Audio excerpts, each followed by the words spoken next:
Assalamualaikum warahmatullahi wabarakatuh. Yang terhormat, Ibu Afiatunisa MPD, selaku dosen pengampu mata kuliah Psikologi Pendidikan. Perkenalkan, kami dari kelompok 8 yang beranggotakan Paseku Muambar, Hani Lestari, Herliana Amanda, Siska Tri Alami, dan Tiara Wulansari ingin mempresentasikan hasil diskusi kami mengenai perubahan individu karena belajar. Pembahasan yang akan kita sampaikan pada materi kali ini ada yang pertama, konsep belajar, yang kedua, teori belajar menurut para ahli, dan yang ketiga, perubahan individu karena belajar. Apa sih arti konsep belajar? Belajar berasal dari kata benda dasar ajar, artinya petunjuk yang diberikan kepada seseorang supaya diketahui. Secara kuantitatif, belajar berarti kegiatan pengisian atau pengembangan kemampuan kognitif dengan fakta sebanyak-banyaknya. Jadi, belajar dalam hal ini dipandang dari sudut berapa banyak materi yang dikuasai siswa. Ukurannya adalah semakin baik mutu mengajar yang dilakukan guru, maka akan semakin baik pula mutu perolehan siswa yang kemudian dinyatakan dalam mutu skor atau nilai. Tujuan belajar adalah sejumlah hasil belajar yang menunjukkan bahwa siswa telah melakukan tugas belajar, yang umumnya meliputi pengetahuan, keterampilan, dan sikap-sikap yang baru yang diharapkan tercapai oleh siswa. Tujuan belajar terdiri dari 3 komponen, yaitu yang pertama, tingkah laku terminal, yang kedua, kondisi-kondisi tes, dan yang ketiga, standar perilaku. 2. Teori belajar menurut para ahli. Teori belajar behaviorisme. Teori behavioristik adalah sebuah teori yang dicetuskan oleh Gage dan Berliner tentang perubahan tingkah laku sebagai hasil dari pengalaman. Teori ini lalu berkembang menjadi aliran psikologi belajar yang berpengaruh terhadap arah perkembangan teori dan praktik pendidikan dan pembelajaran yang dikenal sebagai aliran behavioristik. Tokoh-tokoh aliran behaviorisme adalah Edward Lee Thorndike. Menurutnya, belajar merupakan proses interaksi antara stimulus dan respon. Teori ini sering disebut teori koneksionisme. Yang kedua, John Watson, dikenal sebagai pendiri aliran behaviorisme di Amerika Serikat. Menurutnya, psikologi harusnya menjadi ilmu yang objektif. Oleh karena itu, ia tidak mengakui adanya kesadaran yang hanya diteliti melalui metode introspeksi. Yang ketiga, Edwin Gundry. Azas belajar Gundry yang utama adalah hukum contiguity, yaitu gabungan stimulus-stimulus yang disertai suatu gerakan. Hukuman memegang peranan penting dalam proses belajar. Hukuman yang diberikan pada saat yang tepat akan mampu mengubah tingkah laku seseorang. Yang keempat, Bruce Frederick Skinner. Menurutnya, respon yang diterima seseorang tidak sesederhana stimulus yang diberikan, akan saling berinteraksi dan akan mempengaruhi respon yang dihasilkan. Respon yang diberikan memiliki konsekuensi. Konsekuensi inilah yang mempengaruhi munculnya perilaku. Teori belajar kognitivisme. Model kognitif ini memiliki perspektif bahwa para peserta didik memproses informasi dan pelajaran melalui upaya mengorganisir, menyimpan, dan kemudian menemukan hubungan antara pengetahuan yang baru dengan pengetahuan yang telah ada.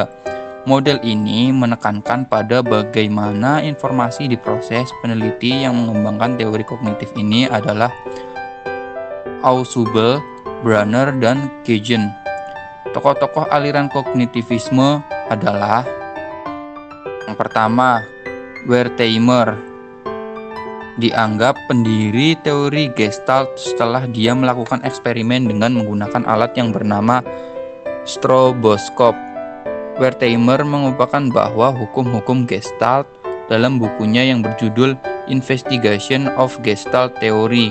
Hukum-hukum itu antara lain hukum kedekatan, law of proximity, hukum ketertutupan, law of closure, Hukum kesamaan law of equivalence. Yang kedua, Piaget. Menurutnya, pikiran manusia mempunyai struktur yang disebut dengan skema atau skemata, yang sering disebut dengan struktur kognitif. Dengan menggunakan skemata, itu seorang mengadaptasi dan mengkoordinasi lingkungan sehingga terbentuk skemata yang baru. Teori belajar kognitivisme. 3. Bandura. Manusia dapat berpikir dan mengatur tingkah lakunya sendiri sehingga mereka bukan semata-mata bidak yang menjadi objek pengaruh lingkungan. 4. Norman. Menurutnya, pikiran manusia mempunyai struktur yang disebut dengan skema atau skemata atau jamak yang sering disebut dengan struktur kognitif. Dengan menggunakan skemata itu, seseorang mengadaptasi dan mengkoordinasikan lingkungan sehingga terbentuk skema yang baru. Pendapat Norman tentang belajar yang bisa diungkapkan dalam buku An Introduction to the Rise of Learning ini adalah sebagai berikut. A. Hukum pembelajaran, Law of Learning. B. Hukum hubungan sebab akibat, The Law of Causal Relationship. C. Hukum belajar sebab akibat, The Law of Causal Learning. D. Hukum umpan balik informasi, The Law of Information Feedback. Teori belajar konstruktivisme. Dalam konteks pendidikan dapat diartikan konstruktivisme adalah suatu upaya membangun tata susunan hidup yang berbudaya modern. Konstruktivisme merupakan landasan berpikir filosofi pembelajaran kontekstual, yaitu bahwa pengetahuan dibangun oleh manusia sedikit demi sedikit yang hasilnya diperluas melalui konteks yang terbatas dan tidak sekonyong-konyong. Menurut kaum konstruktivis, belajar merupakan proses aktif siswa mengkonstruksi pengetahuan. Proses tersebut dicirikan oleh beberapa hal sebagai berikut.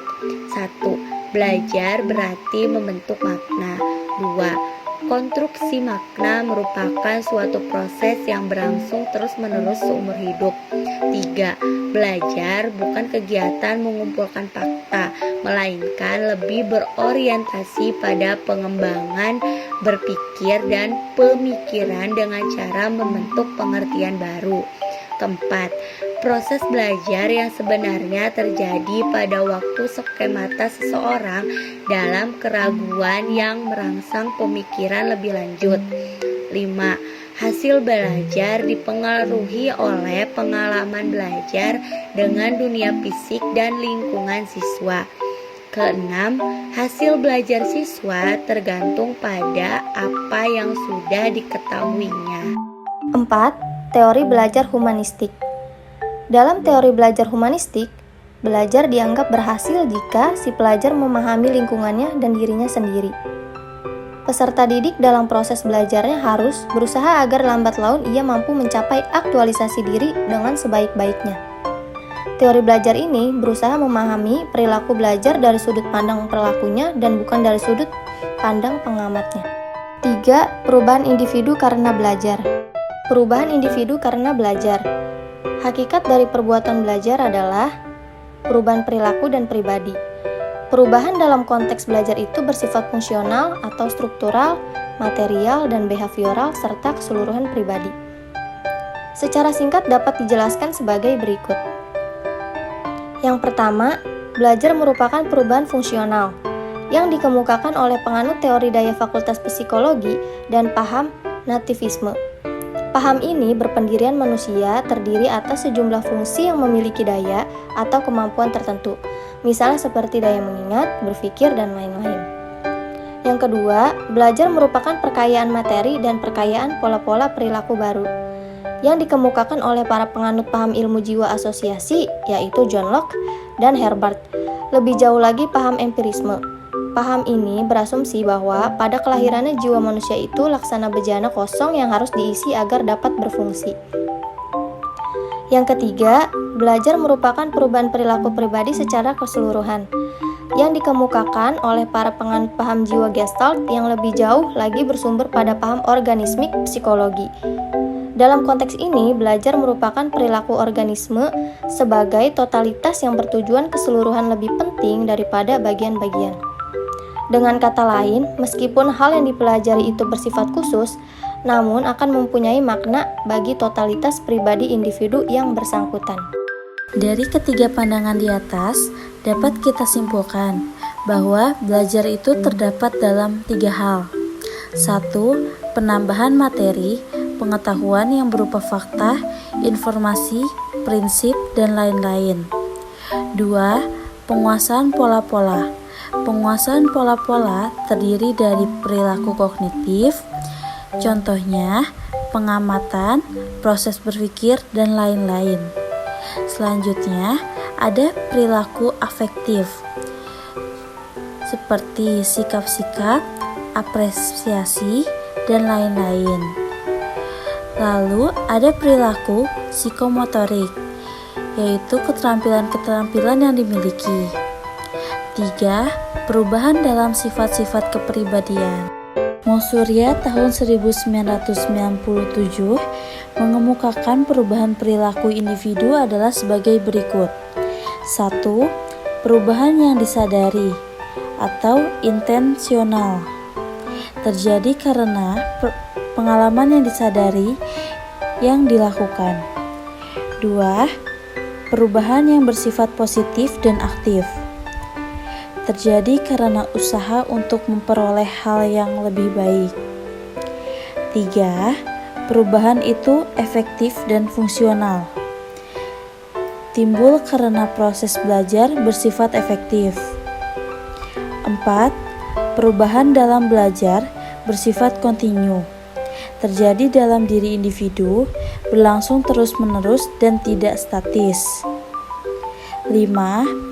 Perubahan dalam belajar bukan bersifat sementara. Perubahan yang bersifat sementara yang terjadi hanya untuk beberapa saat saja. 6. Perubahan dalam belajar bertujuan atau terarah. Terjadi karena ada tujuan yang akan dicapai. 7. Perubahan mencakup seluruh aspek tingkah laku, diperoleh individu setelah melalui suatu proses belajar, meliputi perubahan keseluruhan tingkah laku. Yang terakhir, kesimpulan. Keberhasilan proses belajar ini dapat terlihat dari prestasi akademik siswa.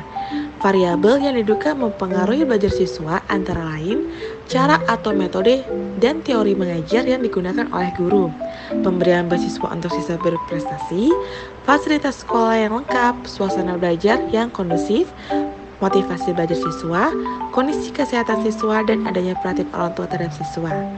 Tujuan belajar adalah sejumlah hasil belajar yang menunjukkan bahwa siswa telah melakukan tugas belajar, yang umumnya meliputi pengetahuan, keterampilan, dan sikap-sikap yang baru yang diharapkan tercapai oleh siswa. Tujuan belajar adalah suatu deskripsi mengenai tingkah laku yang diharapkan tercapai oleh siswa setelah berlangsungnya proses belajar. Sekian presentasi dari kami. Terima kasih atas perhatiannya. Semoga dengan presentasi ini dapat menambahkan wawasan kita semua. Dan apabila ada penyampaian dari kami yang kurang berkenan di hati, mohon dimaafkan. Wassalamualaikum warahmatullahi wabarakatuh.